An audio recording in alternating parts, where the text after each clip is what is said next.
Now, 13 Action News at midday, on air and streaming live.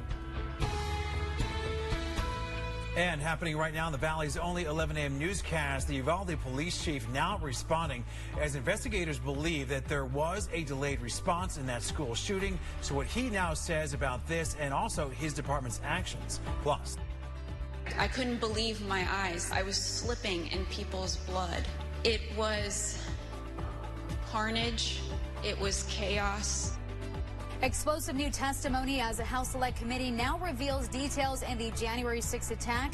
Hear what lawmakers are now saying about former President Trump and his involvement. And also inflation right now is at a 40-year high. We're going to have a look at the new report just released on today's economy. But first, returning now to our breaking news. In that deadly crash, the southbound 95 is shut down in Centennial Hills. A construction beam falling onto a car, killing the driver. It's really devastating news that we have to report on today. And we've now learned a source with us here at Channel 13 is now confirming a Metro officer was killed in that crash. I want to take a live look at one of our traffic cameras showing the scene here. You can still see all of the activity. This has been here since 7 o'clock this morning. You can see again southbound lanes are shut down, so you can't access that stretch. And this investigation might be here for several additional hours. And as soon as we got this information, this devastating news here in our newsroom, we've been following this since then. All right, so let's get back out to reporter Alyssa Bethencourt right now, live there in the scene, covering this for us today. So, Alyssa, what else can you tell us right now? Well, Todd, Kalina, really just devastating news, as you guys just mentioned. At this time, we can confirm that the person killed in this morning's crash was a Metro police officer. I want to pull up some video from around 6:50 this morning, showing you the moments before this crash happened.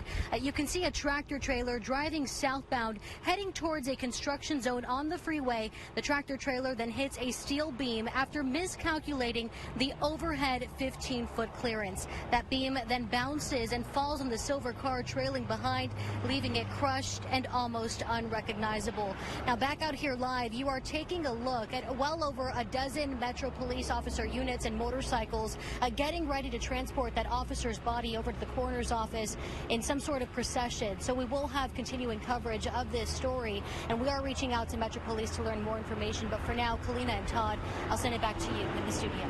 Alyssa, thank you. The video was a little blurry, hard to see. It was the kind of the left side of your screen there, but you can see just how quickly that happened, and that driver apparently had basically no time to react. Yeah, and we don't have a lot of information on that Metro officer, but of course we'll continue to follow this story for you all morning. Something else we need to follow is the fact that that freeway is shut down again, heading southbound Cesora. You've been tracking some alternate routes for people this morning.